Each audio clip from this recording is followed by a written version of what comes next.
Criptografia.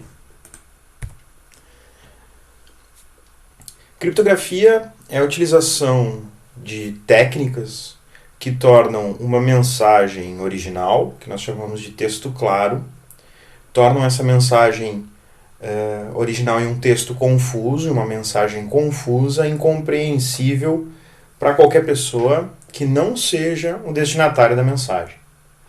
Então, é a utilização de técnicas que tornam este texto claro em um texto cifrado, em um texto confuso, e posteriormente, somente para o usuário destinatário, ou seja, somente para a pessoa autorizada, torna esse texto cifrado novamente em texto claro para que possa ser interpretado. Então, antes da gente entrar mais a fundo no que é criptografia, eu gostaria de criar um parênteses e dizer o que não é criptografia. Então, por exemplo, existem técnicas chamadas de técnicas de steganografia que não são consideradas criptografia. A steganografia são técnicas para esconder uma mensagem. Então, essa mensagem ela não é transformada em um texto cifrado. Ela não é cifrada, ela não é criptografada. Ela é simplesmente escondida em algum arquivo, em algum objeto, em algum compartimento, em algo que possa passar despercebido para o atacante. Ou seja, eu escondo a minha mensagem em alguma coisa. Só pode recuperar a mensagem quem sabe aonde essa mensagem está escondida e como ela está escondida.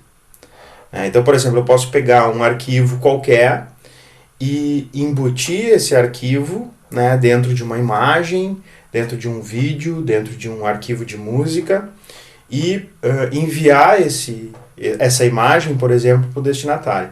O atacante, ao capturar esse tráfego, vai ver a imagem e, sem saber que existe algo escondido na imagem, vai então ignorar o arquivo e vai ignorar a imagem. O destinatário, como sabe que existe uma mensagem escondida ali, vai então retirar essa mensagem da imagem e conseguir então ler. Qual é o detalhe e qual é a maior diferença? A maior diferença é que a steganografia ela se baseia no conceito de obscuridade, ou seja, o atacante não sabe onde está a mensagem. Mas no momento que o atacante descobre onde essa mensagem está escondida, ele consegue então obter a mensagem. Então é simplesmente o fato do atacante não conhecer, não ter conhecimento de que existe algo escondido dentro de um desses arquivos. Então tu não torna a mensagem embaralhada, tu não cifra a mensagem, tu simplesmente esconde ela. Então existem softwares que fazem a steganografia, existe um software chamado SteGuide, e aqui vocês podem ver duas imagens, a imagem original e a imagem original alterada com a mensagem, ou seja, existe uma mensagem embutida naquela segunda imagem ali. A gente não consegue perceber a diferença. Claro que a mensagem embutida ela tem que ter um tamanho adequado para não distorcer muito a imagem original. Mas enfim, eu consigo então embutir uma mensagem, esconder essa mensagem dentro da imagem. Aqui existe um exemplo então do software SteGuide, os comandos para esconder uma mensagem, no caso um texto, dentro de um JPEG, dentro de um arquivo de imagem, e abaixo então o comando, também o SteGuide, que extrai a mensagem de dentro da imagem com o texto embaralhado. Essa técnica de steganografia, apesar de não ser uma técnica de criptografia, ela não pode ser desconsiderada. Nós podemos ter casos onde funcionários maliciosos dentro de uma empresa realizam um vazamento de informações através de steganografia, ou seja, enviando arquivos que passariam despercebidos numa primeira análise, mas que contêm informações sigilosas escondidas, embutidas dentro dos arquivos. Então, essa técnica de esconder uma mensagem pode ser utilizada nos dias atuais, por exemplo, para realizar o vazamento de informações sigilosas. Então, voltando à criptografia. Eu tenho dois processos para a realização da criptografia. O primeiro processo é o processo da cifragem, onde eu entro com um texto claro e esse processo gera então um texto cifrado incompreensível. Esse texto cifrado então passa por um processo de decifragem no destino, onde o texto cifrado é novamente transformado em texto claro, no texto claro original. Então, na computação, como é que a gente faz esses dois processos? Como é que a gente realiza esses processos? Nós temos algoritmos que realizam o processo de cifragem e decifragem, e esses algoritmos eles possuem como entrada o texto claro e uma chave. Então, existe uma chave para a realização da cifragem e existe uma chave para a realização da decifragem. Em relação a essas chaves, são elas que fornecem o nível de segurança ao algoritmo criptográfico. Então, a chave é o elemento que o atacante não deve possuir nem descobrir. Obviamente que o tamanho da chave é importante, porque quanto menor a chave, mais fácil de um atacante testar todas as possibilidades. Se eu tenho uma chave de um caractere, basta que o atacante teste todos os caracteres, 256 caracteres, se for uma tabela ASCII, por exemplo, para que ele descubra qual dessas chaves é a real. Então, quanto maior e mais complexa a chave, maior é o meu nível de segurança. Em relação ao tamanho da chave, então, eu tenho que ter uma chave de tamanho suficiente para que a tentativa de todas as chaves possíveis para que essas tentativas levem um tempo superior ao tempo do qual eu quero proteger a informação. Então, se eu tiver uma chave com uma complexidade suficiente, com tamanho suficiente para que leve mais de 100 anos, por exemplo, para se testar todas as possibilidades, e que 100 anos é um tempo adequado para proteger minha informação, então eu tenho uma chave de tamanho relativamente adequado. Em relação à complexidade das chaves, é importante que essas chaves não possam ser adivinhadas. Então, chaves que possam ser encontradas em um dicionário, por exemplo, ou seja, se a gente escolhe uma senha, uma chave que exista no dicionário, que seja comumente utilizada, um atacante pode então testar, primeiramente, essas chaves mais comuns para tentar adivinhar se uma dessas chaves, então, eu consigo realizar o processo de decifragem. Então, eu preciso ter uma chave grande e complexa, de preferência uma chave que o atacante não consiga adivinhar. Obviamente que se o atacante tiver tempo infinito, se ele tivesse tempo infinito ou recurso computacional infinito, ele iria conseguir quebrar qualquer chave, bastando com isso que ele testasse todas as possibilidades. Então aqui nós temos um sistema de criptografia, no caso, a utilização computacional. Então nós temos um texto claro, esse texto claro e uma chave de cifragem alimentam um algoritmo de cifragem que realiza esse processo de transformação do texto claro em um texto cifrado. Então esse texto cifrado vai ser transmitido no meio inseguro. No caso aqui nós estamos considerando que o atacante pode ter acesso a esse texto cifrado. Caso o atacante tenha acesso ao texto cifrado, ele não vai conseguir identificar o que existe, qual é o conteúdo desse texto. Esse texto cifrado mais uma chave de decifragem alimentam um algoritmo de decifragem, transformando o texto cifrado novamente em texto claro. Ainda, o algoritmo e o processo todo de criptografia, ele tem que ser robusto o suficiente para seguir o que nós chamamos de premissa de Kerckhoffs, que era um analista de criptografia, um criptoanalista, que definiu que no processo de criptografia o atacante, existe a possibilidade do atacante conhecer todos os elementos menos a chave. Então o atacante conhece os algoritmos de cifragem e decifragem. Em alguns casos, nós vamos ver alguns exemplos, o atacante pode até conhecer o texto original e o texto cifrado, todos os elementos que participam, que fazem parte do processo de criptografia, o atacante conhece menos a chave. Então, a segurança toda se baseia nesse fato do atacante não conhecer a chave. Não existe nenhum ponto de obscuridade, né? Então o atacante conhece tudo, né, com exceção da chave. O objetivo então vai ser proteger a informação de acordo com o tempo de vida de proteção da informação, né? E todo o criptossistema pode ser quebrado com um tempo infinito, né? Com exceção da cifra de Vernon, que, enfim, que nós vamos dar uma olhada.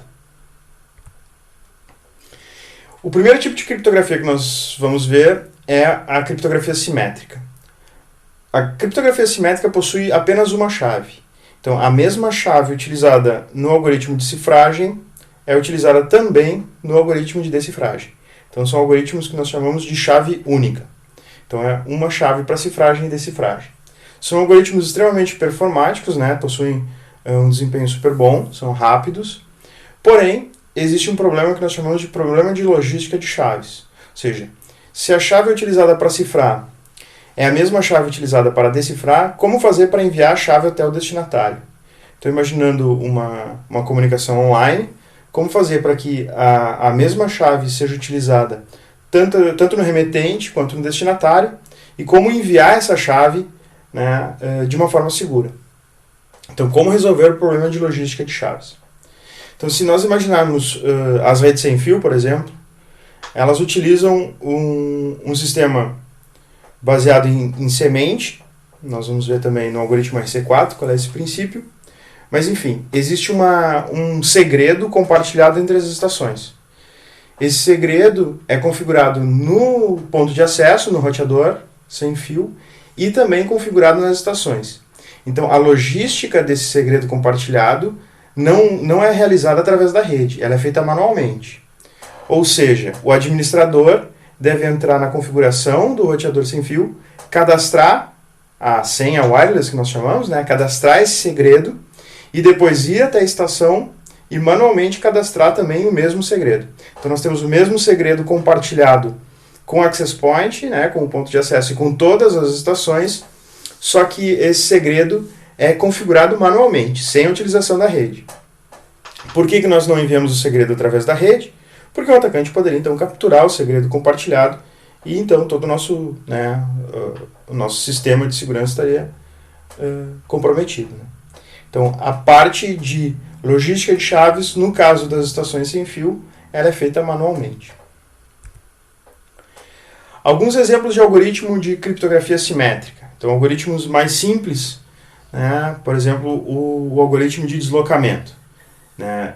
O algoritmo de deslocamento, ele se baseia no deslocamento da ordem alfabética de um texto, né? De acordo com o valor de uma chave. Então, por exemplo, se nós definirmos que a chave possui o valor 3, então a chave K é igual a 3, e nós temos um texto claro, ataque às 10 horas, nós deslocamos cada uma das letras 3 posições no alfabeto. Então, A, B, C, D. Então, A vira D, né? E assim por diante. T, U, V, W, né? Então, T vira W. A vira D novamente, e assim por diante. Então, todos os caracteres são deslocados 3 posições no alfabeto. Ao chegar no final do alfabeto, volta-se então para o início, né? Então faz um deslocamento cíclico, né? Depois do Z vem o A novamente, assim por diante. É um processo criptográfico extremamente simples, né? E extremamente fácil de quebrar também. Então basta que um atacante pegue o texto cifrado e comece a testar possíveis chaves, né? Então vai testar deslocamento de uma posição, de 2 posições, de 3 posições, até testar todas as posições possíveis dentro do alfabeto.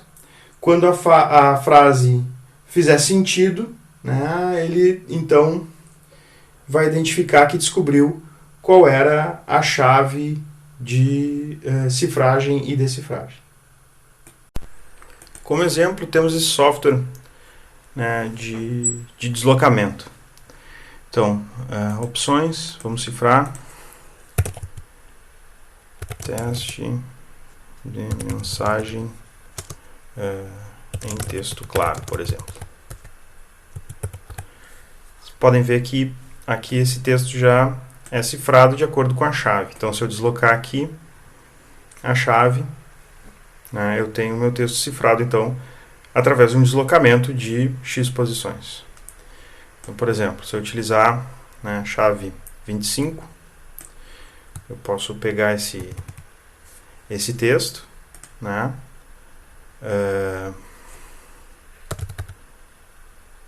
pegar aqui o bloco de notas, vamos colocar o texto aqui. Tem aqui.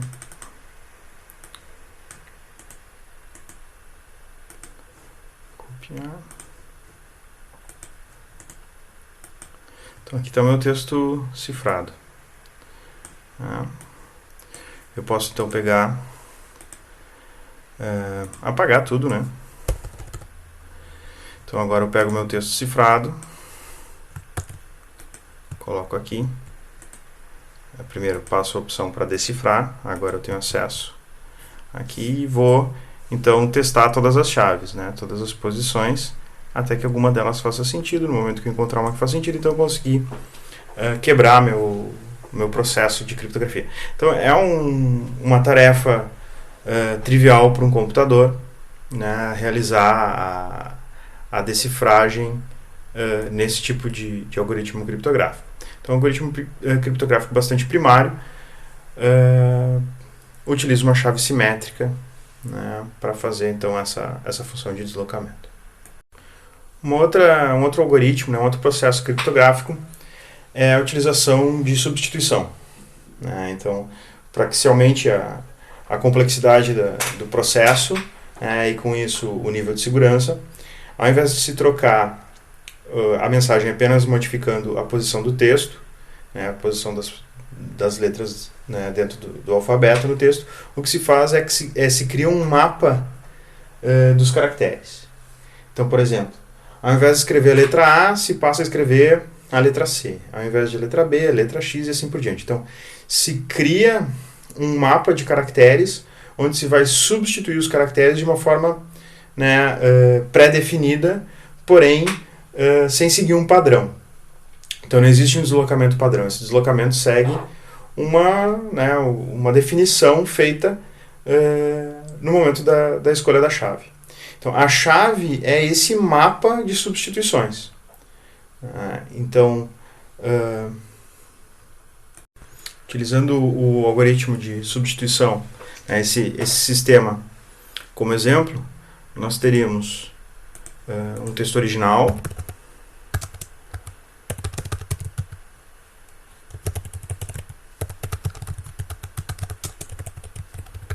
nesse caso ele não deixa entrar com espaços, né? O espaço não é um caractere válido, e agora eu começo a realizar a substituição. Então a letra A eu digo que vai ser substituída pela letra F, a letra B pela letra C, a letra C pela letra W, a letra E pela letra G, a D pela G, a E pela letra J.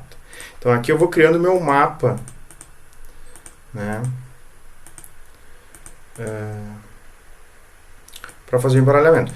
E pode-se ver aqui que já está começando o processo de cifragem da mensagem. Então, ao final desse processo, o que eu vou ter a minha chave será essas letras que eu escolhi, esse mapa, né, de substituições. E somente quem tiver conhecimento desse mapa vai conseguir então realizar o processo de decifragem.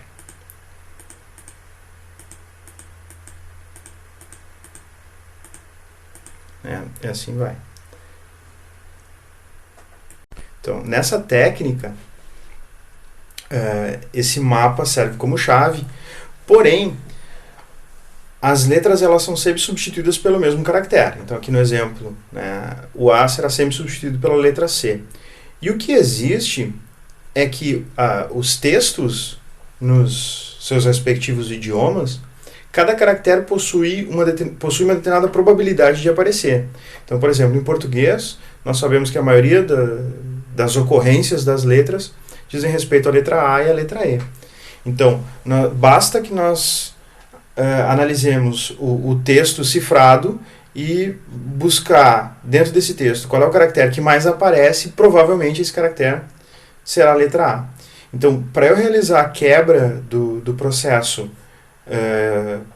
por substituição, de criptografia por substituição, basta então que eu utilize como referência a probabilidade do surgimento de letras, por exemplo, em português. Então nós temos aqui que 13% das ocorrências serão a letra A, 11% a letra E, 10% a letra O e assim por diante.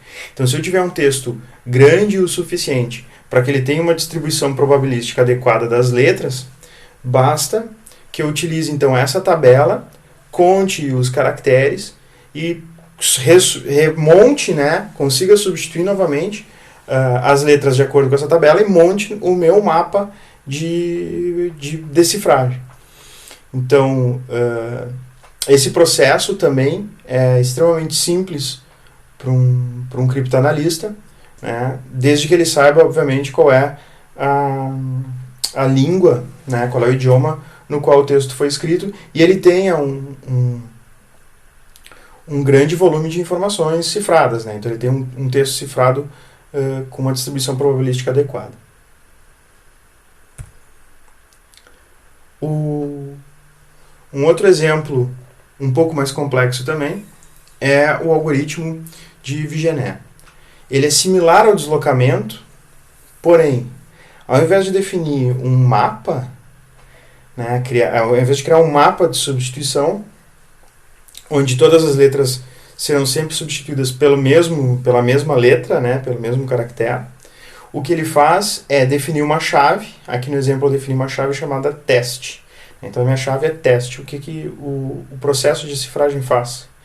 Ele pega o texto claro, ele pega a chave e ele repete a chave várias vezes, né, sempre uma do lado da outra. O que ele faz é somar, então, A com T vai dar T, T com E vai dar X. Ele soma as posições no alfabeto e realiza a soma dessas posições. Qual é a grande vantagem dessa técnica?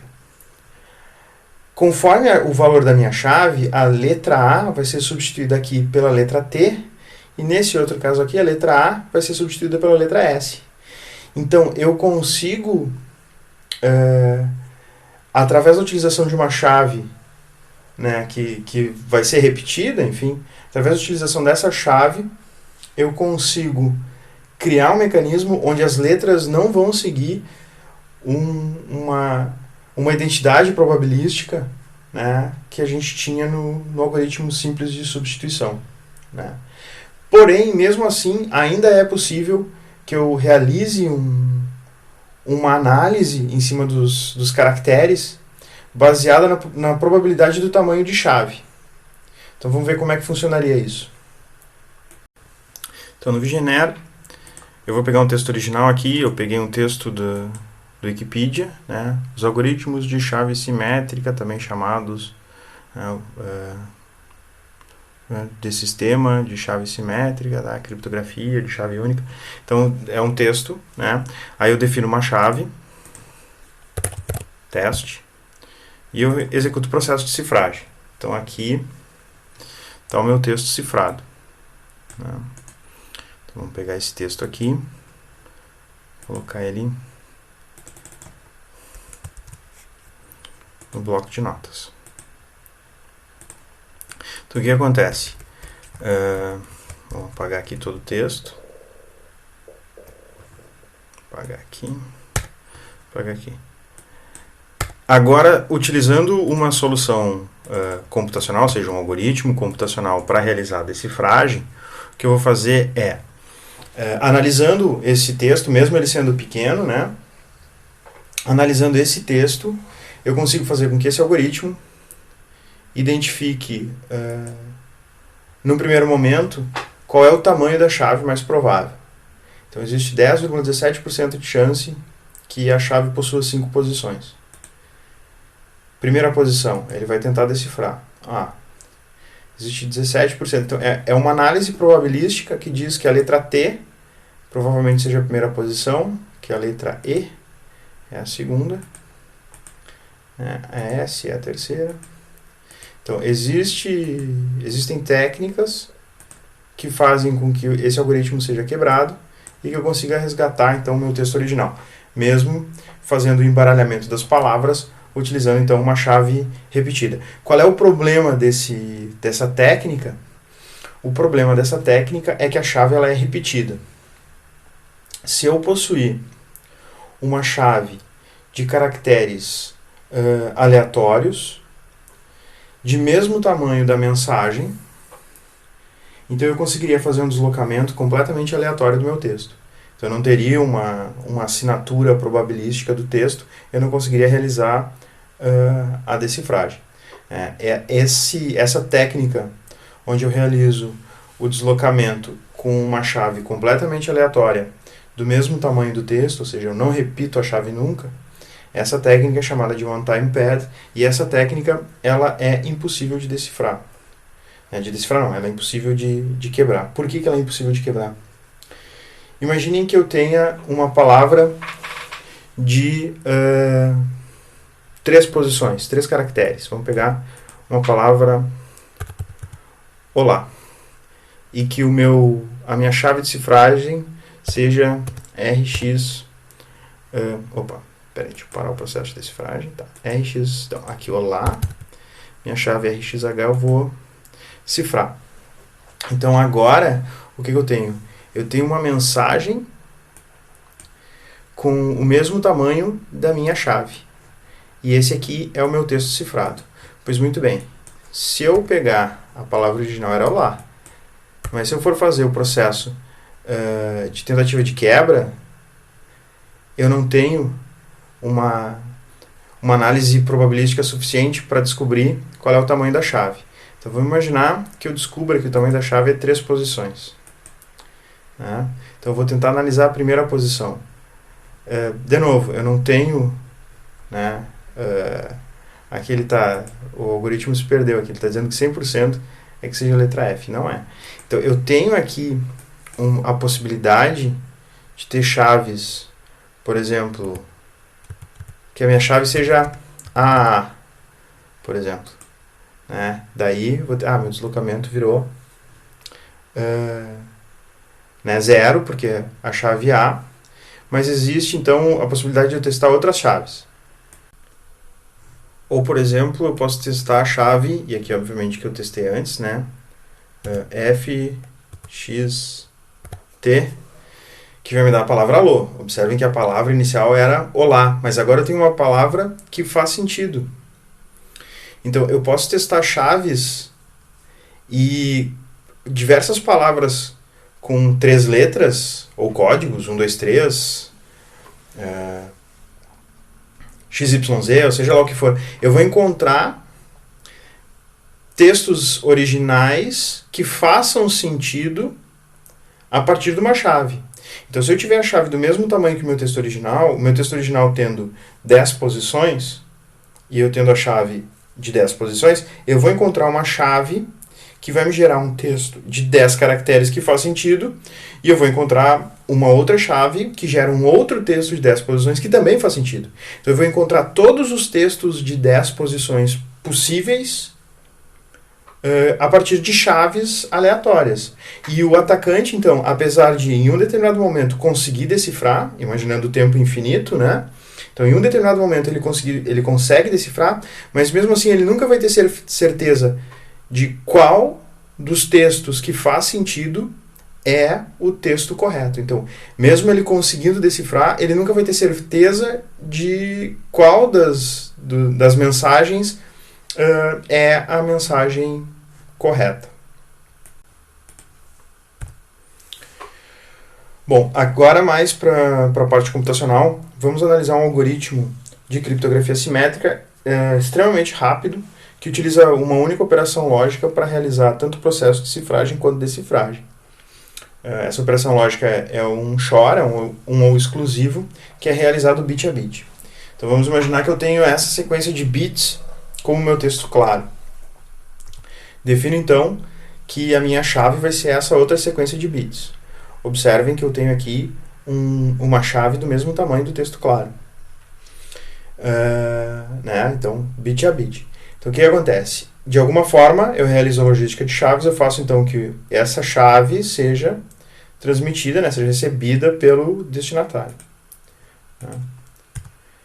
Então, a próxima ação que eu faço é realizar o XOR bit a bit. Então, o XOR, né, é o exclusivo, ou seja, quando os bits são iguais, o meu resultado é 0. Quando os meus bits eu tenho um bit diferente, o meu resultado é 1. Então 0 com 0 dá 0, 0 com 1 dá 1, com 0 dá 1, com 1 dá 0.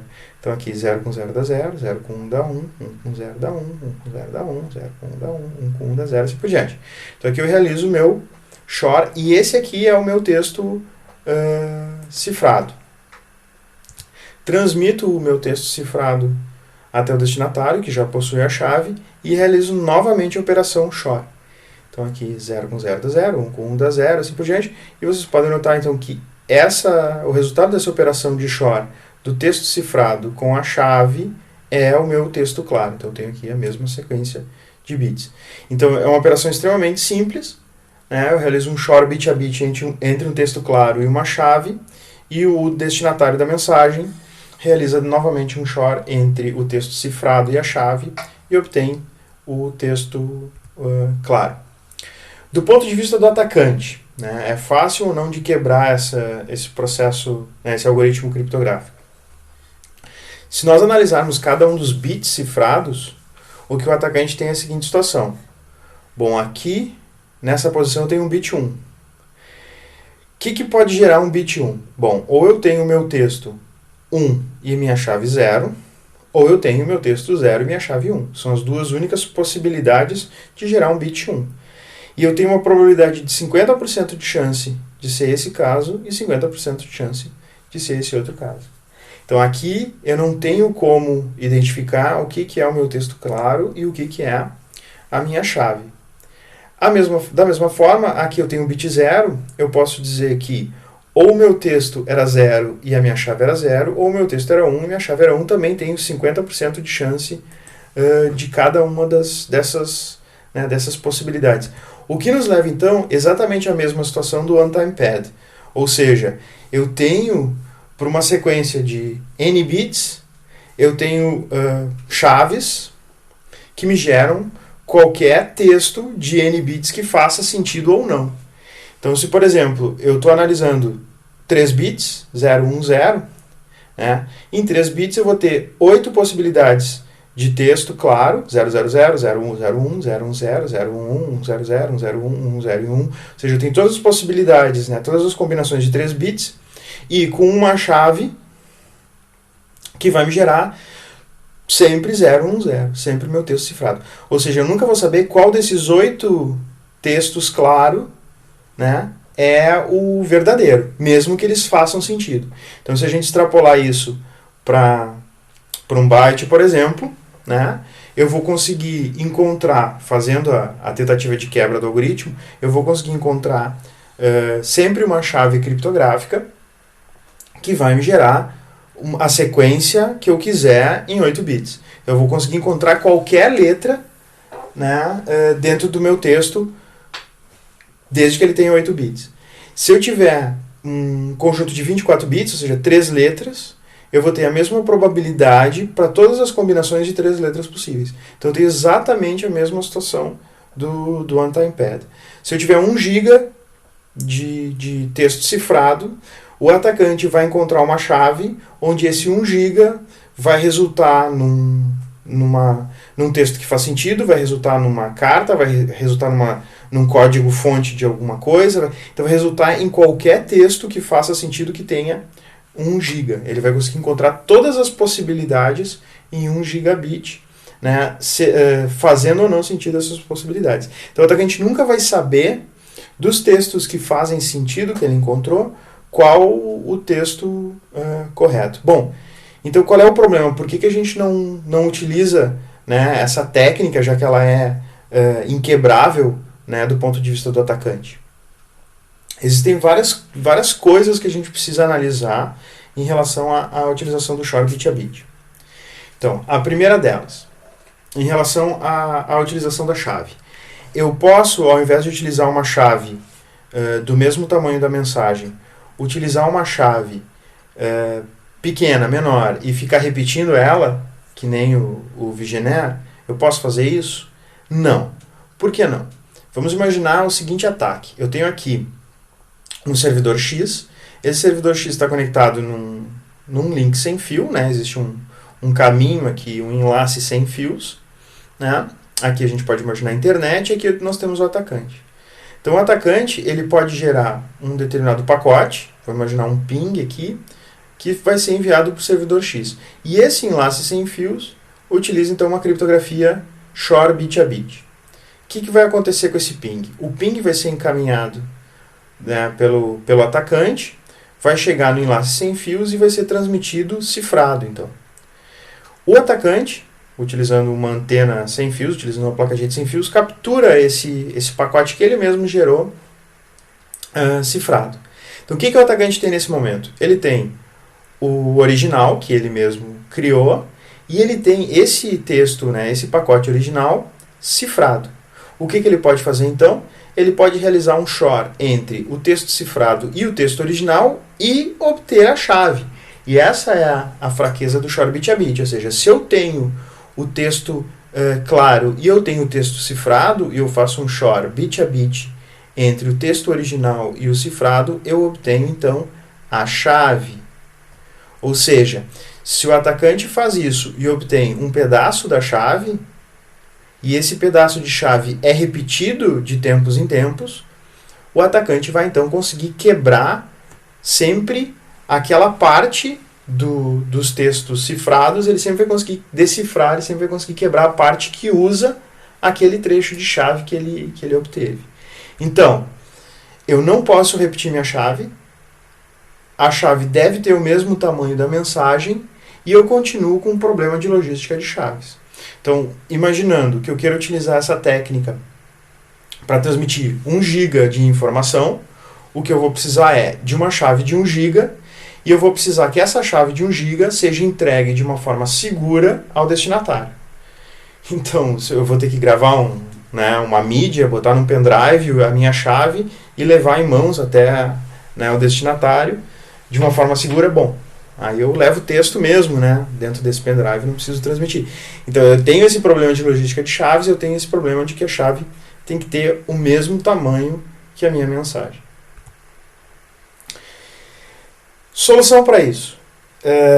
Uma forma de se utilizar essa técnica de Shor bit a bit, respeitando essas restrições, né, é utilizada pelo algoritmo criptográfico chamado RC4. Então o RC4 ele realiza um Shor bit a bit, porém ele gera a chave de uma maneira dinâmica. Então como é que funciona? Tanto o remetente quanto o destinatário compartilham um segredo, e esse segredo, que pode ser uma palavra, pode ser um código, enfim, uma sequência de caracteres, né?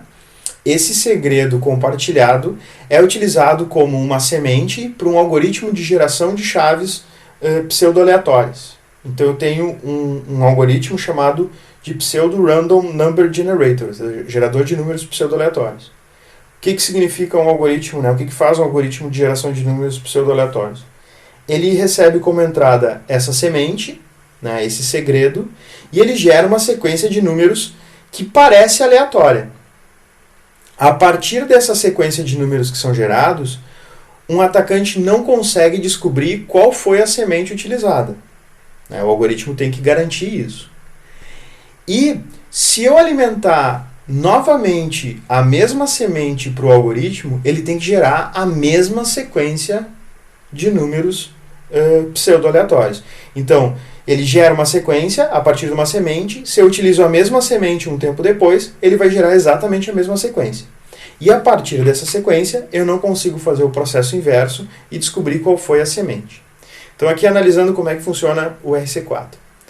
Eu tenho aqui a semente. Essa semente é compartilhada através do mecanismo de logística de chaves. Por exemplo, se combina por telefone, alguma coisa. Olha, a semente que nós vamos utilizar é essa. No caso da rede sem fio, que utiliza um algoritmo bastante similar ao RC4, né? Na realidade é baseado no RC4 com algumas modificações. O que se faz é se configura então no ponto de acesso, né? No access point se configura uma palavra e nas estações sem fio se configura a mesma palavra. Então essa é a semente que vai ser utilizada. De novo, na rede sem fio existem algumas alterações no algoritmo, mas o princípio é o mesmo. Então essa semente, né, que foi configurada manualmente, vai alimentar um gerador de números pseudo-aleatórios que vai gerar uma chave de qualquer tamanho. Ele pode ficar o resto da vida gerando números aqui a partir de uma semente. Né? Sempre que eu repetir a mesma semente, ele vai gerar a mesma sequência de números. Então ele fica gerando essa sequência de números. Quantos números ele gera? O suficiente para pegar uma mensagem em texto claro e realizar um shor bit a bit entre a mensagem mais um verificador de integridade. Esses imaginem um CRC32 ou alguma coisa parecida. Na realidade se usam outros algoritmos, mas vocês podem imaginar um algoritmo de verificação de integridade para ver se os bits não foram alterados. Então se concatena o texto claro com o resultado do verificador de integridade, se faz então a concatenação desses dois elementos e se joga numa operação de shor bit a bit entre a chave que está sendo gerada e os bits, né, do resultado dessa concatenação. Sai desse shor então o meu texto cifrado. O texto cifrado é transmitido até o destinatário. O destinatário possui a mesma semente, consequentemente ele gera a mesma sequência de números pseudo-aleatórios. Essa mesma sequência de números é utilizada então como shor para realizar, como chave, né, para realizar um shor então bit a bit entre a chave gerada e o texto recebido. O resultado disso vai ser então o texto claro e o cálculo de verificação de integridade. O destinatário então verifica se algum bit foi alterado, recalculando a integridade, né, o cálculo de integridade, comparando com o que foi recebido. Se o que ele recalculou é igual ao que foi recebido, significa então que essa mensagem não foi alterada, né, está íntegra, e que ela foi recebida então através desse processo de shor bit a bit. Então esse é o algoritmo RC4, ele é um algoritmo de criptografia simétrica. Um outro exemplo de algoritmo criptográfico, né, de criptografia de chave única, né, de criptografia simétrica, é o AES. O AES significa Advanced Encryption Standard, e ele é uma solução criptográfica, um algoritmo criptográfico que veio para substituir o antigo DES, né, Data Encryption Standard, que era um algoritmo considerado como padrão de criptografia, né, e que, com o passar do tempo, foi enfraquecendo devido ao tamanho da chave. Então o DES possuía soluções com chaves pequenas para a evolução dos recursos computacionais. Então é aquilo, né? Um algoritmo ele vai ser forte de acordo com o tamanho da chave, e conforme a computação vai evoluindo, nós temos computadores com desempenho melhor, capazes de realizar operações mais rapidamente. Então o tempo de proteção dos dados acaba diminuindo. Então, no momento que se detecta que um algoritmo criptográfico não tem como suportar chaves, né, do tamanho adequado para a capacidade computacional do momento, se cria então, né, nesse caso, em 97, se criou um concurso, né, para a escolha do novo padrão de criptografia. Então, que seria o AES, o novo AES, né, o Advanced Encryption Standard. Já na elaboração do concurso foi definido que ele deveria suportar chaves de 128, 192 ou 256 bits, né, que esse seria o tamanho de chave adequado para a época. Até hoje nós usamos o AES, tá? Claro. O vencedor foi definido então somente em 2001, então ficou de 97 até 2001 sendo analisado, né, e se tornou então um padrão hoje de criptografia simétrica, né? O que significa isso? Significa que esse algoritmo é robusto o suficiente para ser utilizado atualmente sem comprometimento da segurança. Ou seja, ele ainda não foi quebrado, né? Não se conseguiu realizar ataques em cima desse algoritmo que resultassem no comprometimento da segurança dos dados protegidos com ele. Então, se todas as pessoas se as pessoas quiserem, elas podem utilizar o AES, esse mesmo algoritmo. Ele é um algoritmo público, existem implementações das mais diversas que utilizam o AES. A gente utiliza o AES hoje para conexões seguras na internet, a gente utiliza o AES hoje para rede sem fio no WPA2, né, no algoritmo criptográfico das redes sem fio mais moderno. Nós utilizamos o AES para transações entre terminais bancários. Então é um algoritmo bastante conhecido bastante analisado, bastante estudado, que possui então a robustez necessária. Como é que funciona o AES? Esse aqui é um overview, tá? Uma visão bem superficial em cima das técnicas utilizadas pelo algoritmo, só para que se possa ter uma ideia. Né? Então, assim, primeira informação. Ele é um algoritmo de cifragem de blocos, ou seja, ele pega blocos de dados e realiza a cifragem bloco a bloco. Então, o texto claro vai ser dividido em blocos de 128 bits. Eu vou ter uma chave que pode ser de 128, 192 ou 256 bits. Né? Então, esses blocos e essa chave são alimentados para dentro do algoritmo. Cada bloco vai ser trabalhado, então vai ser cifrado, e nós temos a saída também em blocos de 128 bits. Então, esses blocos eles são cifrados, né? E no final, então, eu vou juntando esses blocos de 128 bits, gerando o meu texto cifrado. Como é que internamente é feita a cifragem? Né? Então, no algoritmo que utiliza 128 bits, o que a gente tem é que essa chave de 128 bits vai ser alimentada por um algoritmo que gera chaves a partir dessa chave inicial. Então, essa chave inicial ela serve meio que como uma semente para a geração de diversas outras chaves. No caso aqui, para cada rodada, 10 chaves. Tá? Então, a primeira chave de 128 bits vai ser realizado um XOR entre o primeiro bloco, 128 bits, com essa primeira chave. Então aqui a gente tem o equivalente ao RC4, né? A gente faz um XOR bit a bit entre 128 bits de chave mais 128 bits de dados. Depois disso, então, o resultado desse XOR vai passar para um dos blocos, que vai fazer, então, o processo de substituição, de embaralhamento, né? Caso embaralhamento em linhas, depois embaralhamento em colunas e depois um outro XOR. A gente vai ver com calma cada um desses processos, mas enfim, é realizado então uma série de processos com esses 128 bits, né? E o resultado disso passa para um outro bloco que realiza exatamente o mesmo processo, porém agora trocando a chave. Né? Então, aqui a última etapa, essa etapa verde aqui, a gente faz um XOR com a chave 2, depois a gente executa o mesmo processo e faz um XOR com a chave 3, depois executa o mesmo processo, um XOR com a chave 4, 5, 6, 7, 8, até a chave 9. Quando chega na chave 9, então, é enviado o resultado para o último bloco, que vai fazer uma substituição, uma variação de linhas, né, um embaralhamento de linhas, faz um XOR bit a bit com a última parte da chave e gera, então, 128 bits.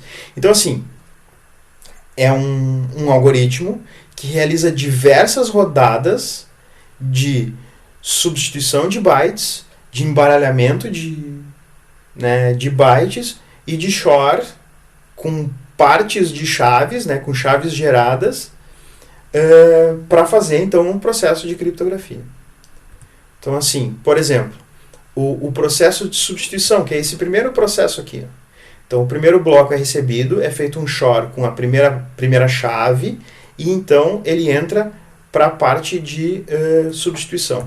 Na parte de substituição, o valor que eu tenho no primeiro byte é utilizado como um índice para dentro de uma tabela fixa, pré-definida, para que esse, no caso o valor aqui, 19, né, linha 1, coluna 9, ele vai encontrar aqui um novo valor. Esse novo valor dessa tabela fixa, então, vai ser colocado nessa posição. Né? Então, aquela posição ele recebe D4. Observem que eu já comecei a embaralhar as coisas. Depois de fazer, então, para todos os 128 bits, utilizar cada um desses valores como um índice para encontrar dentro dessa tabela qual é o valor que deve ser substituído, né? Eu passo, então, para a próxima etapa. Na próxima etapa, eu pego os meus 128 bits, eu divido ele em blocos, né? Nesses blocos de 4 colunas, 4 linhas. E na primeira linha eu não faço nada. Na segunda linha eu pego o primeiro valor e jogo ele para a última posição. Então eu rotaciono esse valor 27 e ele passa aqui para trás. Ó. Então o BF B441, 27.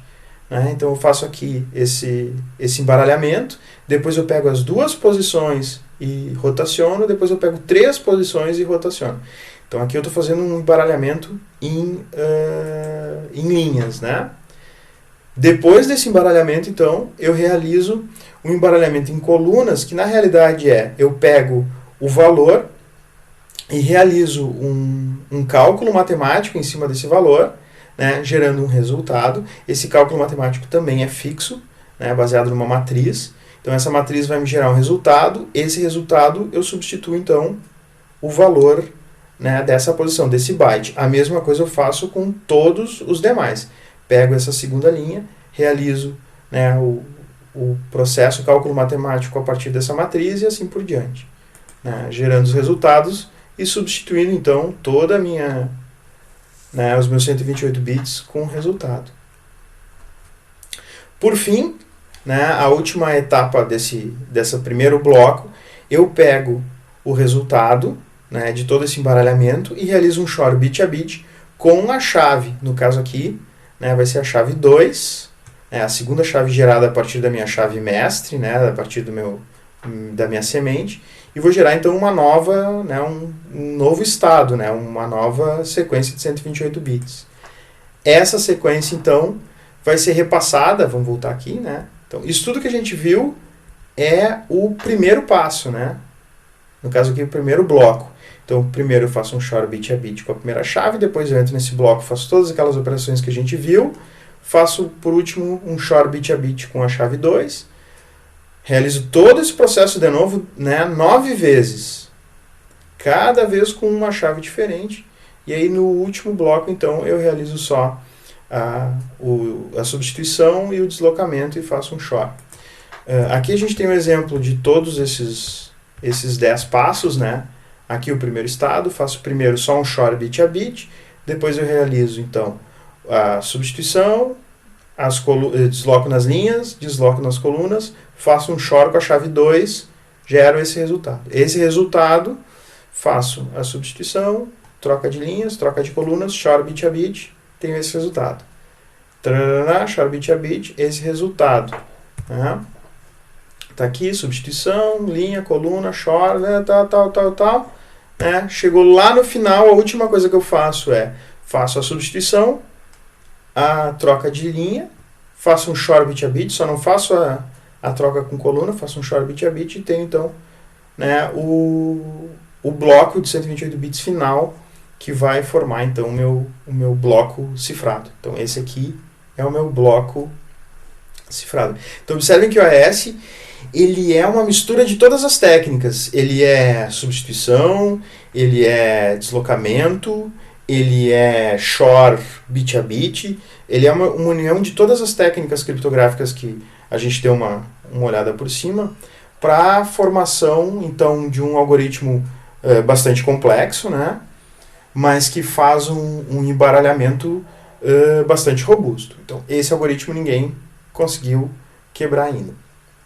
Nesse site existe uma animaçãozinha que mostra passo a passo do AES, como é que é feita a geração das 10 chaves, enfim, né, faz um acompanhamento de passo a passo de como é que é feito o processo de cifragem utilizando o AES de 128 bits. Em relação à criptografia assimétrica. Bom, a criptografia simétrica possui uma chave única. A criptografia assimétrica possui um par de chaves. Então eu tenho uma chave que eu chamo de chave pública e uma chave que eu chamo de chave privada. Então os algoritmos de criptografia assimétrica também são conhecidos como algoritmos de chave pública. Bom, o que eu faço com essas duas chaves? O funcionamento é simples. O que uma chave cifra, somente a outra decifra. Então, o que eu cifro com a minha chave pública, somente a chave privada decifra. E o que eu cifro com a minha chave privada, somente a chave pública decifra.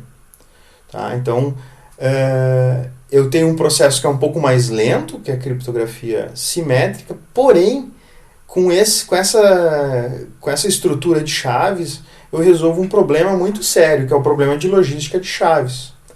Como é que eu resolvo esse problema? Vamos analisar aqui o exemplo. Eu tenho, né, Alice e Bob, né, e aqui o atacante. E aqui eu tenho o meio de comunicação. Então, como é que funciona? A Alice tem um par de chaves. Chave privada e a chave pública. A primeira coisa que a Alice faz é publicar essa chave. Então a chave pública ela é acessível por qualquer pessoa, inclusive pelo atacante. Então a Alice distribui essa chave para as pessoas. Então o atacante possui uma cópia da chave pública de Alice e Bob aqui também tem uma cópia da chave pública de Alice. Quando Bob quer enviar um texto para Alice, o que ele faz? Ele pega o texto e cifra o texto com a chave pública de Alice. Nesse momento, ele gera um texto cifrado que não pode mais ser aberto. Ele só pode ser aberto pela chave privada de Alice. Então, se Bob quiser abrir esse texto com a chave pública, ele não consegue mais. Esse texto só pode ser decifrado pela chave privada de Alice. O atacante, então, ao interpretar esse texto cifrado, ele não consegue decifrar porque ele não tem a chave privada de Alice. Então, esse texto vai ser transmitido para Alice, ela vai então pegar a sua chave privada e vai conseguir decifrar o texto. Então, observem que eu não tenho mais um problema de transmissão de chaves, porque eu transmito uma chave que vai ser utilizada para cifrar, porém somente a outra chave que eu guardo comigo vai ser utilizada, então, no processo de decifragem. Então, o meu problema de logística de chaves, ele está resolvido. Então, o atacante não possui a chave de decifragem, ele não possui a chave privada. Ele pode realizar um ataque à integridade da mensagem. Como? Vamos imaginar aqui, que o atacante captura esse texto cifrado, ele consegue pegar o texto cifrado e alterar o texto cifrado. Alterar alguns bits, ele não sabe o que ele está mexendo, ele não sabe o que ele está alterando, mas ele consegue alterar. Ao chegar essa mensagem cifrada para Alice, Alice não tem como saber o que aconteceu com essa mensagem. Então é preciso garantir que o atacante, se ele fizer uma alteração aqui, um ataque à integridade do texto, que esse ataque então seja detectado. Como é que a gente faz para garantir a integridade de uma mensagem que está sendo transmitida? A gente realiza um cálculo de integridade. Na criptografia, nesses algoritmos criptográficos, nós utilizamos um mecanismo de hash. Então, o hash, primeira coisa importante, hash não é criptografia. Tá? O hash é um cálculo de integridade. A partir de um texto, de um arquivo, ou a partir de um conjunto de bits de qualquer tamanho, eu gero um resultado matemático de um tamanho fixo. Então, eu gero um resumo matemático de um conjunto de bytes de qualquer tamanho. O processo inverso eu não consigo fazer. Eu não consigo, a partir do resultado do hash, voltar ao meu texto original. Então, ele não é criptografia. Eu não consigo pegar um texto, calcular o hash e, a partir do hash voltar para o meu texto. Então, eu pego o texto e eu tenho um resumo matemático. Então, qual é a vantagem? Para que eu uso o hash? É o seguinte, se eu alterar um bit do meu texto original, o resultado do hash vai ser completamente diferente. Então aqui, por exemplo, eu tenho um texto, mensagem importante, e eu calculo o hash desse texto, o resultado vai ser, no caso do algoritmo de hash MD5, vai ser esse valor aqui. Se eu alterar um byte aqui, no caso eu alterei, Então, se eu alterar um byte dessa mensagem, o resultado do meu hash vai ser completamente diferente.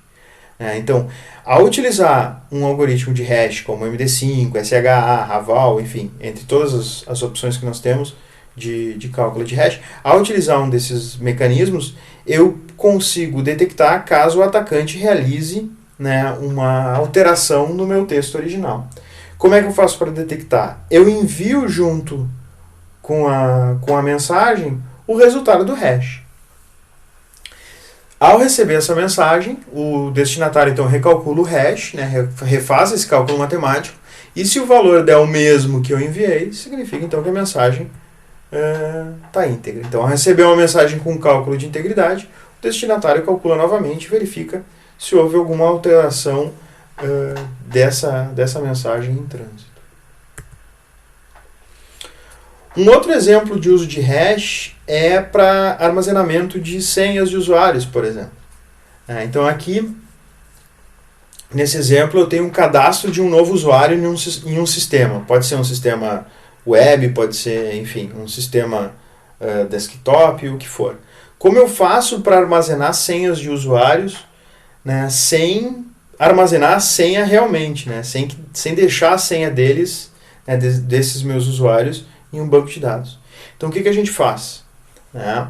A gente pega, por exemplo, o nome de usuário, fulano, está sendo feito o cadastro desse usuário, e a gente armazena essa informação no banco de dados. Ok, aqui está o nome de usuário. Tá, e a senha dele? Ele colocou aqui uma senha, terrível a senha dele, 1, 2, 3, 4.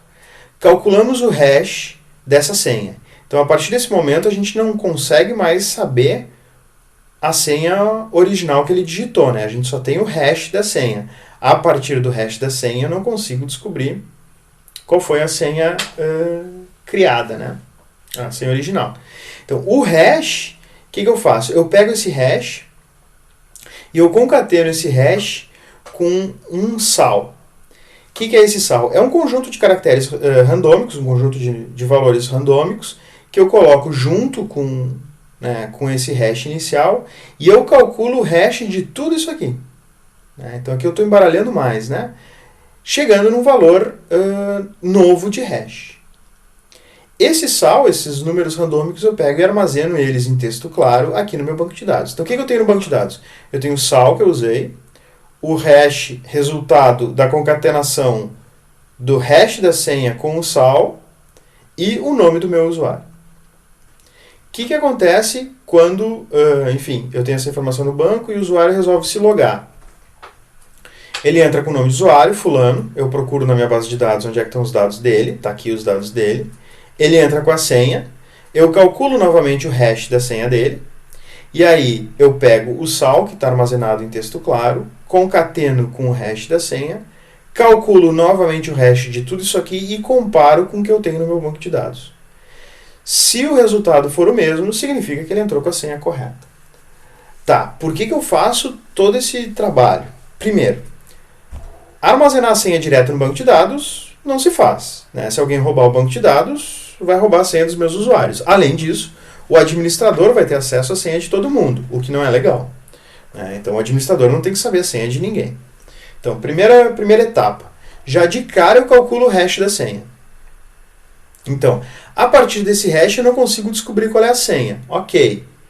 Porém, se duas pessoas usarem a mesma senha, eu vou ter o mesmo valor de hash, certo? Então, se duas pessoas usam a senha 1, 2, 3, 4, o hash das duas pessoas vai ser o mesmo, né? O hash dessa senha.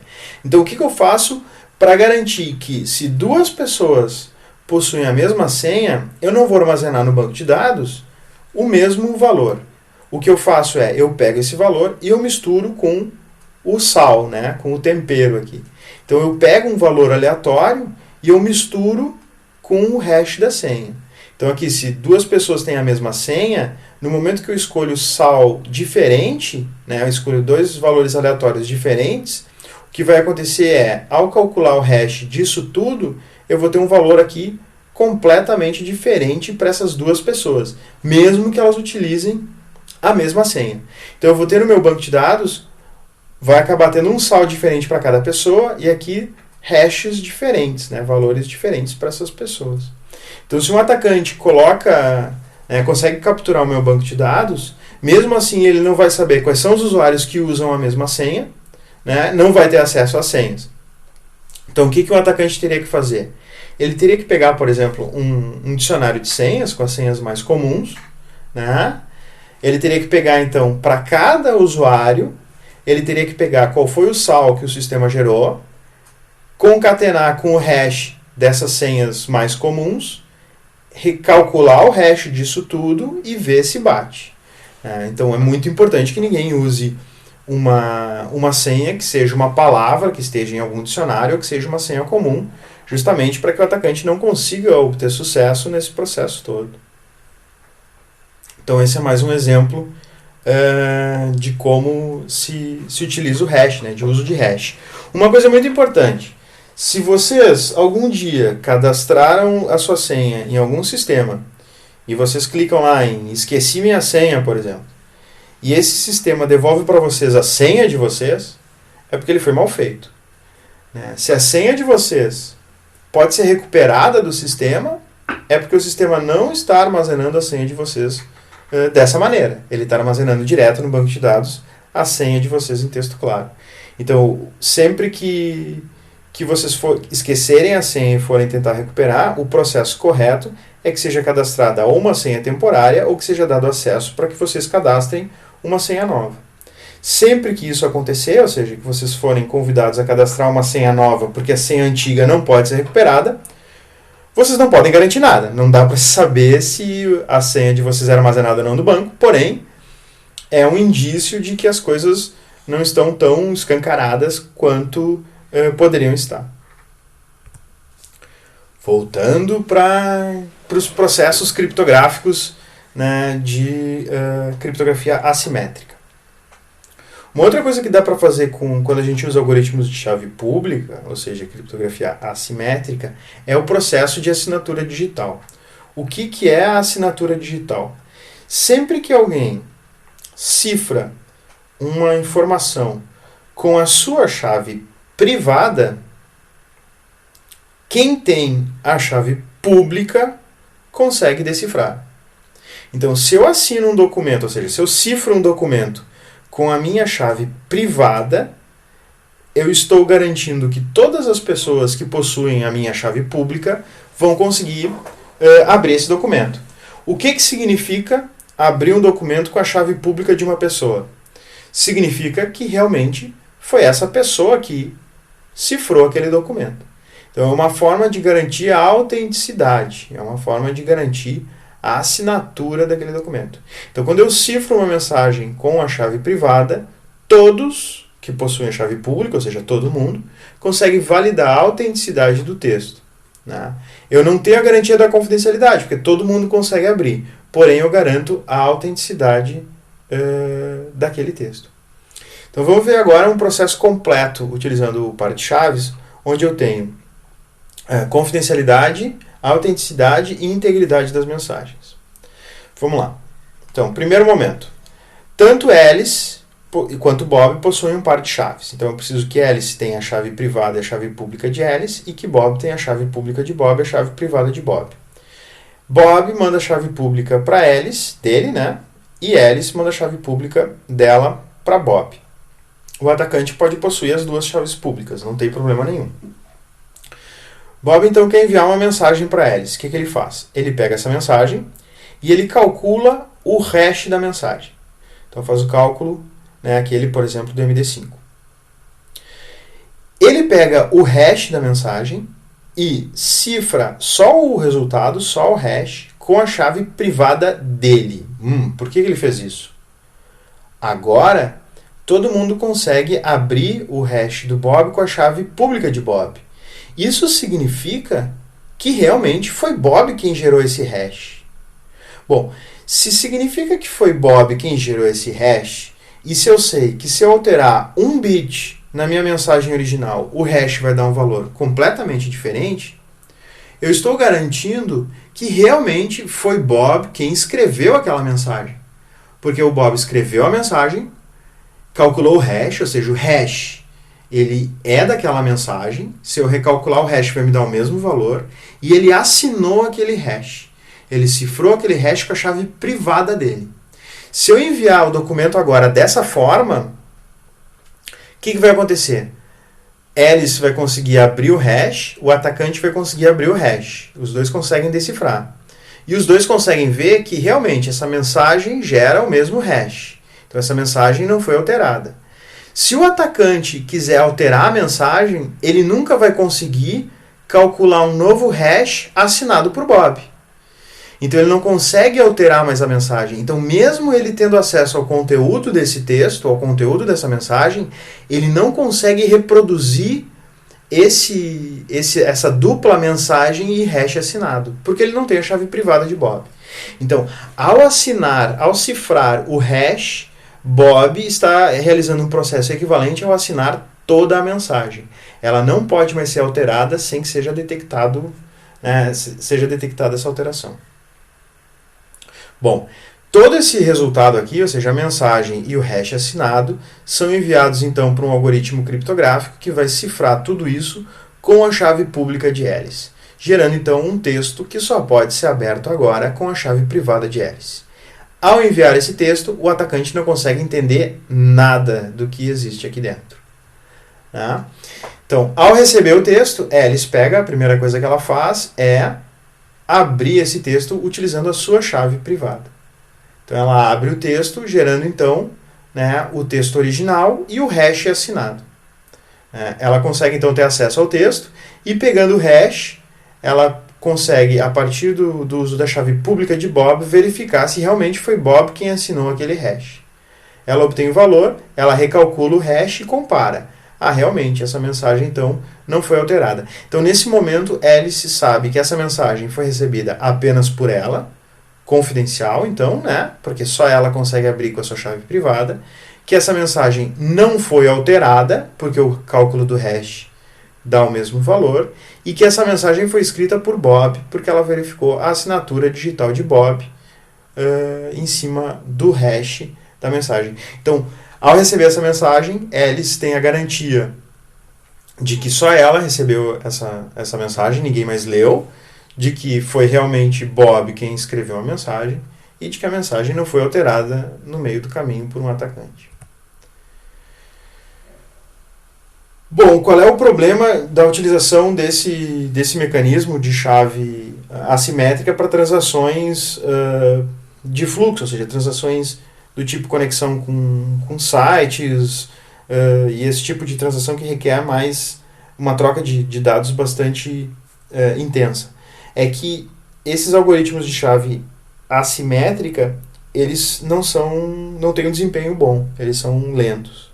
Então, o que se acaba realizando é a utilização dos algoritmos de criptografia assimétrica para a troca de chaves simétricas.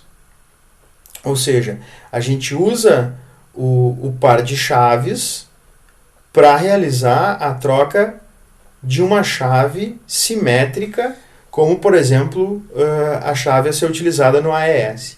Então, eu uso a criptografia assimétrica lenta, né, para a troca de chaves simétricas, que é mais veloz.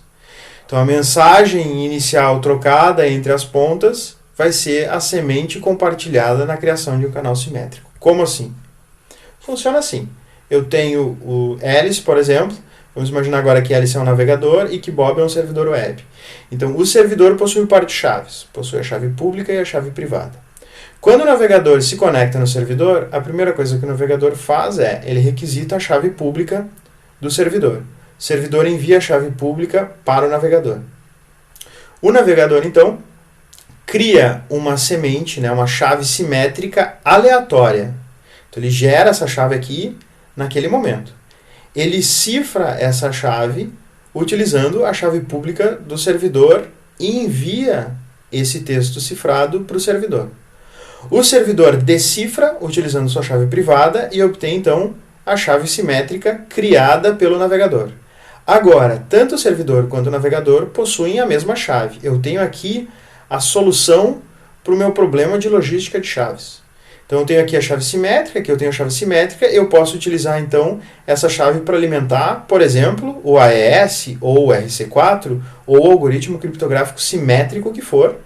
Tenho o meu texto, cifro o meu texto e envio para o servidor consegue decifrar utilizando a mesma chave, obtenho o texto, e assim eu tenho, então, a troca, né, de requisições e de páginas, por exemplo, no servidor web, nesse canal simétrico.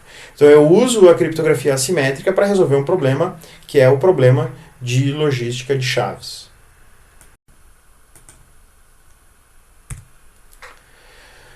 Bom, esse sistema, então, é um sistema interessante, né? Tem um certo nível de complexidade, porém, ele tem uma grande vulnerabilidade. Qual é a vulnerabilidade? A vulnerabilidade é que qualquer pessoa pode realizar a criação de um par de chaves. Então, qualquer pessoa que instala, por exemplo, um servidor Apache, ao instalar um módulo de SSL, vai criar um par de chaves. É uma chave pública e privada. E eu posso utilizar softwares que criam chaves pública e privada, e no processo de criação, esse software pergunta qual é o nome da instituição, qual é o site, etc. Então, eu posso criar um par de chaves falso, dizendo que eu sou uma determinada instituição, que essa chave diz respeito a um determinado site, e eu posso, então, falsificar esse processo de troca de chaves. Então, o atacante pode gerar um par de chaves com o nome da instituição alvo. Quando o cliente requisita a chave, então, o atacante se intromete no meio do caminho e envia essa chave falsa, fazendo então com que o alvo se conecte ao atacante. Como é que funciona isso? E após criar o canal simétrico com o alvo, o atacante cria um canal simétrico com o servidor de verdade, fazendo então com que o atacante fique no meio da comunicação, no meio do caminho entre o navegador e o servidor real. Então ele fica no meio desse processo. Vamos ver como é que funciona. Num primeiro momento, o atacante então deve realizar um ataque que nós chamamos de ataque de spoof, um ataque de falsificação, onde ele, de alguma forma, faz com que o navegador assuma que ele é o servidor web correto. Ou seja, vamos imaginar um servidor de banco, um servidor de uma loja virtual. Então o atacante convence o navegador de que ele é o servidor correto. Isso pode ser feito em ataques de DNS, pode ser feito em ataques de hostname, enfim, pode ser feito de várias maneiras. Vamos imaginar então que o atacante consegue fazer com que, quando o alvo digita www.nomedaloja.com.br, que ao invés de se conectar com o servidor, vai se conectar com o atacante.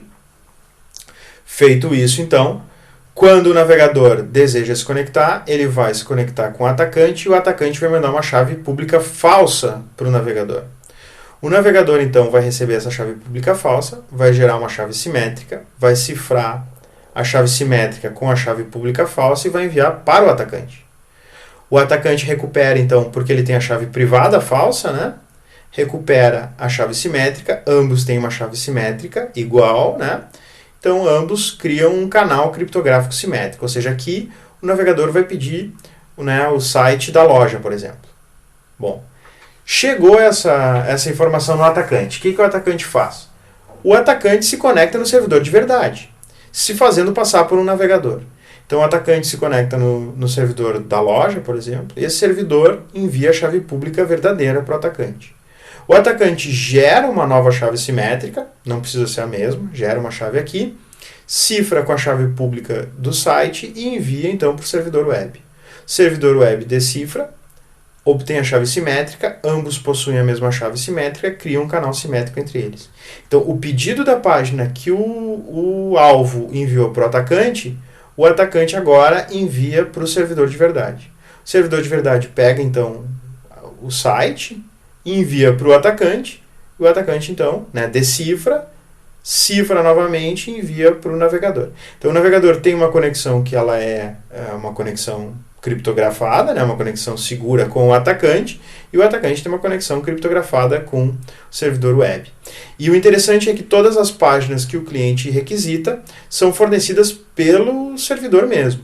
Então, se for um site de loja, o alvo, o navegador vai conseguir efetuar a compra, vai conseguir entrar com os dados de cartão de crédito, endereço, seja lá o que for. Então o atacante vai ficar no meio do caminho, capturando então toda a comunicação entre o navegador e o servidor web de verdade. Então, quais são os problemas que geram a possibilidade desse ataque? Primeiro, o cliente não tem como verificar se o banco é realmente o banco. Então, a autenticidade da chave do banco ou da loja, seja lá o que for, ela não foi verificada nesse processo. Da mesma forma, o banco ou o servidor web, a loja, seja lá o que for, não tem como validar se o cliente é realmente o cliente. Então, existe um problema de confiança entre o cliente e o servidor web, onde um não tem como validar se o outro é realmente quem diz ser. Então existe um problema de autenticidade ali. Quando nós temos dois elementos em que um não confia no outro, o que nós precisamos é de um terceiro elemento que todos confiam, que vai então validar a identidade de cada um dos envolvidos. Então nós precisamos de um terceiro elemento que seja confiável, né, que seja confiado por todos e que vá então auxiliar nesse processo. Esse elemento é chamado então de autoridade certificadora. Então a autoridade certificadora vai ser uma entidade confiável que vai assinar a chave pública reconhecendo a identidade dessa chave pública. Então ela vai criar o que nós chamamos de certificado, né? Ela vai criar uma certificação de chaves públicas. Como é que, né, esse processo funciona?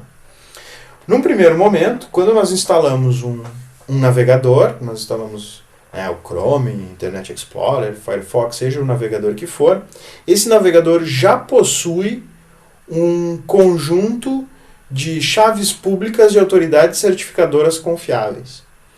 Então, já vem junto no pacote de instalação, né, chaves públicas dessas autoridades certificadoras. Né. As instituições, por sua vez, ou seja, o banco, a loja, seja lá quem for, quando eles criam um par de chaves, eles pegam a chave pública e enviam para uma dessas autoridades certificadoras. Essa autoridade certificadora vai pegar essa chave pública e vai assinar a chave pública com a chave privada dela, gerando então um certificado digital. É uma chave pública assinada. Então, sempre que o navegador recebe uma chave de um servidor web, né, ele vai validar se aquela chave foi assinada por uma autoridade certificadora na qual ele confia. Né? Então, como é que é o processo? Eu tenho aqui o servidor web, né? Eu tenho aqui o navegador e eu tenho aqui a minha autoridade certificadora. Então, primeira coisa, o navegador já possui a chave pública da autoridade certificadora. Então, ele possui aqui CPUB, né? Então, esse processo aqui de distribuição da chave pública da autoridade certificadora para os navegadores, ele é feito, então, né, politicamente, né, a autoridade certificadora vai enviar lá para o pessoal do Google, o pessoal da Microsoft, né, o pessoal da Firefox, o pessoal da Apple. Então, eles enviam essa chave pública para quem faz os navegadores e os desenvolvedores desses navegadores vão, então, incluir essas chaves. Bom, então, o navegador possui já a chave da autoridade certificadora, ou seja, ela já tem aqui esse terceiro elemento na qual o navegador confia. O servidor web, por sua vez, gerou o seu par de chaves, ele pega a sua chave pública e envia através de um canal seguro, pode ser pessoalmente, pode ser através de uma VPN, enfim, de alguma forma, ele envia essa chave pública dele para a autoridade certificadora. A autoridade certificadora cifra a chave pública do servidor web com a sua chave privada, criando então um certificado. Esse certificado é devolvido então para o servidor web. Quando o navegador se conecta com o servidor web envia agora o certificado para o navegador. O navegador então usa a chave pública da autoridade certificadora para abrir o certificado e extrair, então, a chave pública do servidor no qual ele está se conectando.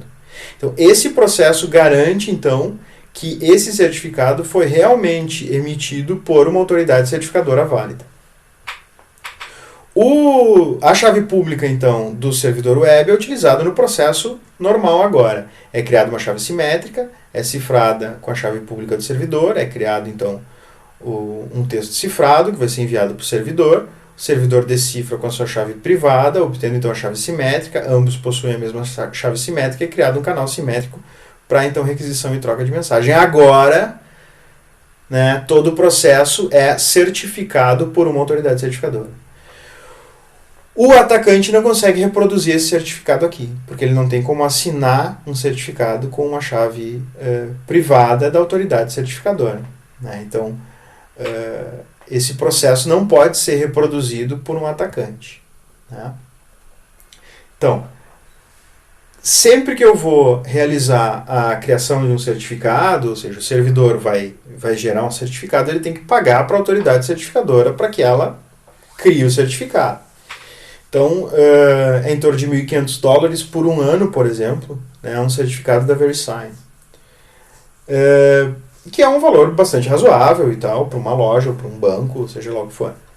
Claro que nem todas as instituições têm interesse em pagar $1.500 por ano para ter o seu certificado assinado.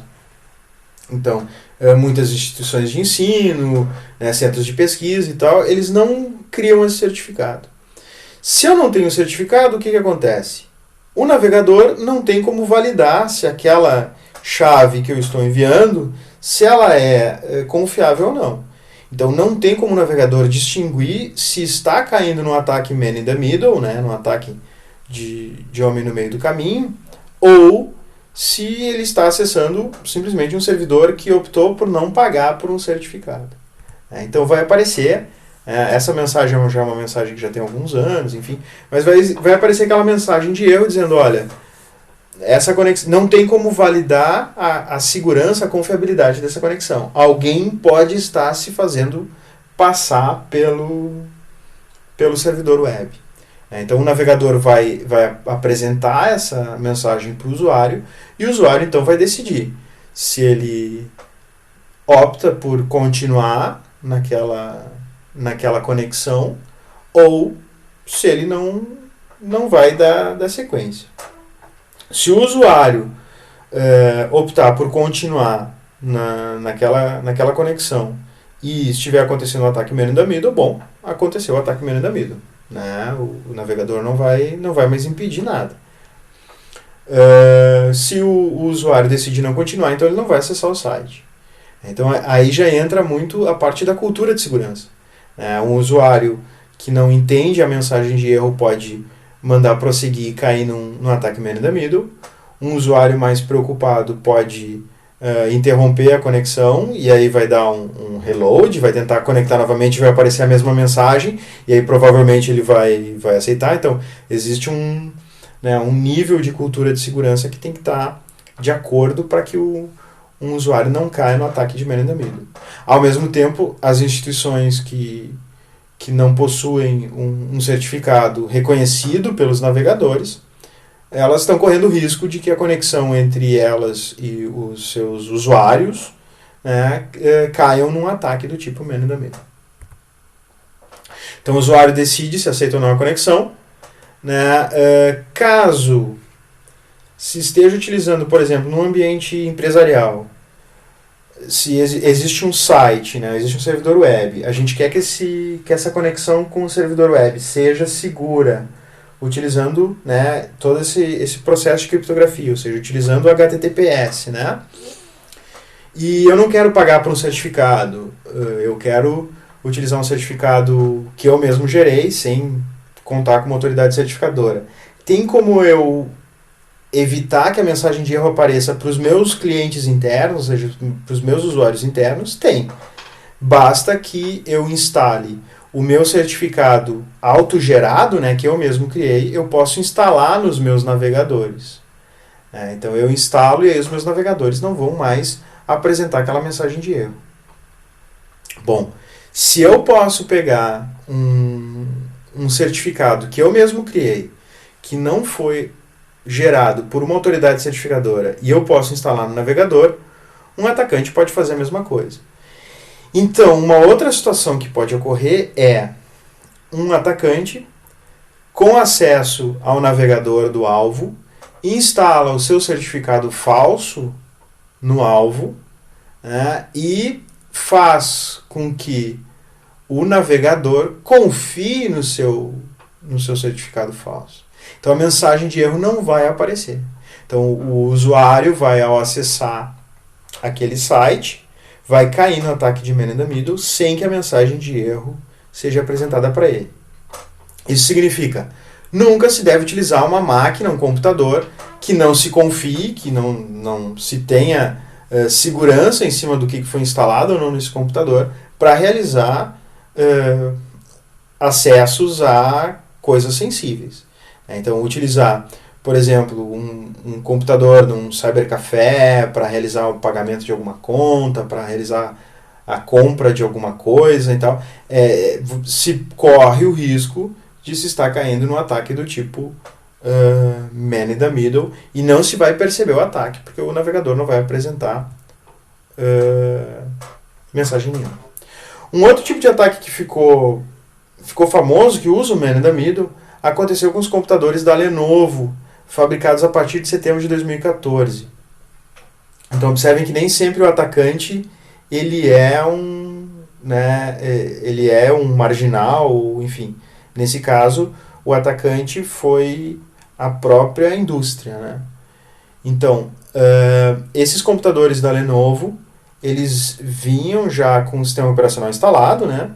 E pré-instalado nesses computadores também vinha um software que se chamava Superfish Virtual Discovery. É um spyware. O que faz esse software? Ele realiza um ataque man in the middle. O objetivo dele é interpretar o tráfego do navegador, né, do usuário, e enviar relatórios desse tráfego para que seja então oferecida propaganda direcionada para esse usuário.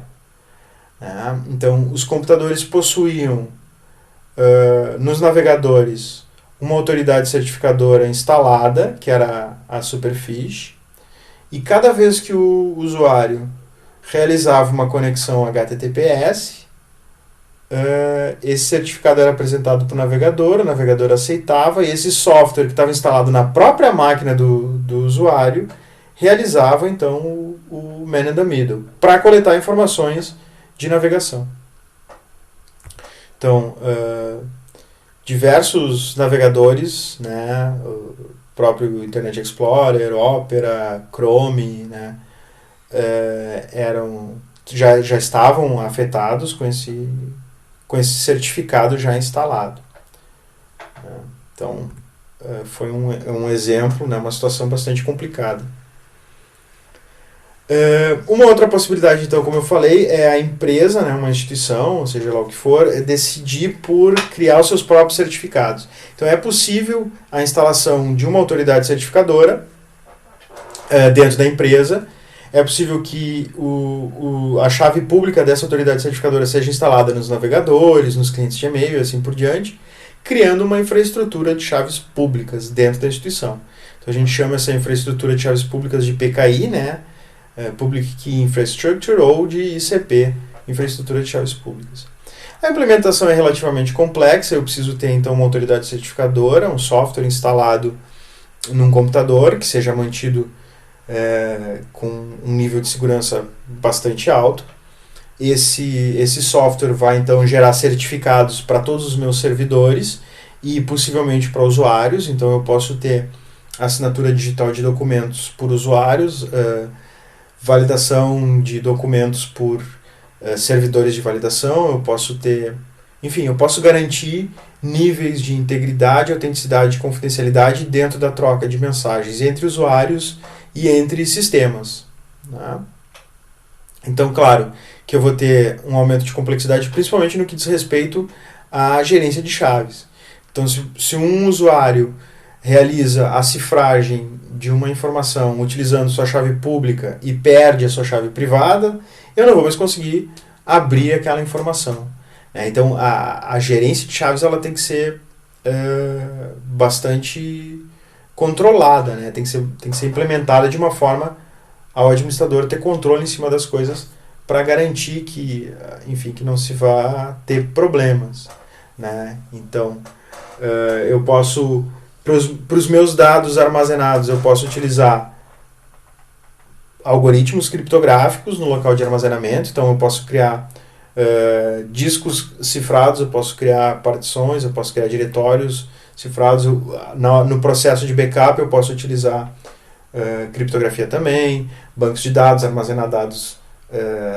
Algumas informações posso armazenar de forma cifrada. Então, eu tenho que criar, obviamente, baseado na política de segurança, todos os mecanismos para que os meus dados sejam armazenados, né, de uma maneira segura, de uma maneira a manter o seu nível de confidencialidade, integridade e autenticidade que eu desejo para esses meus dados, que eu defini para esses meus dados. Então, os dados armazenados, eu vou conseguir manter, garantir esses atributos através do uso, então, de criptografia e dos meus dados em trânsito da mesma forma.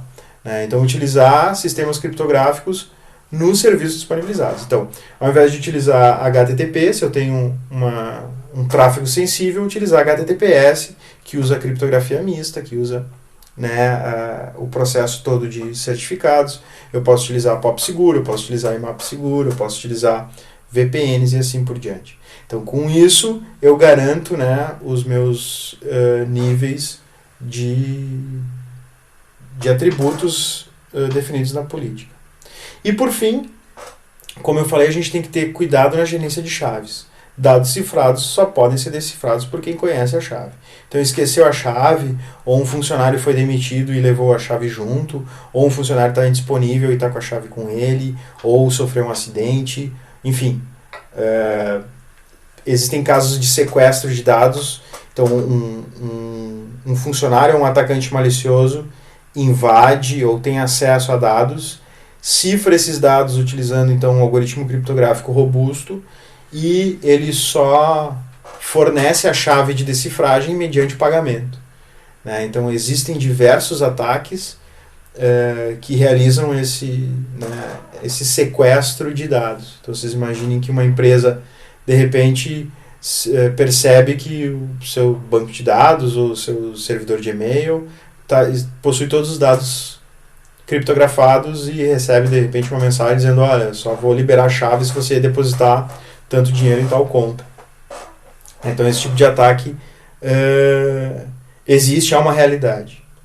Né? Então, no momento em que se define uma política de criptografia, se deve, a partir dessa política, escolher um mecanismo, né, os sistemas criptográficos adequados para que se tenha as formas adequadas de se gerenciar as suas chaves. Então existem alguns sistemas, por exemplo, que possuem uma chave mestre, né, uma chave que permite a decifragem de qualquer informação. Então, enfim, precisa se selecionar esses sistemas da maneira mais adequada. Então, para finalizar aqui no navegador, aqui no Chrome, tá? Enfim, se for nas configurações avançadas, aqui HTTPS, SSL, a gente consegue ver então autoridades, né, de certificação intermediárias, autoridades de certificação raiz. Aqui a gente tem então todas as autoridades certificadoras que esse navegador possui instaladas. Então, quero ver a VeriSign, por exemplo. Eu posso exibir detalhes desse certificado da VeriSign. Então, esses aqui são os certificados que o navegador confia. São as autoridades certificadoras que o navegador confia. Então, por exemplo, se eu for acessar aqui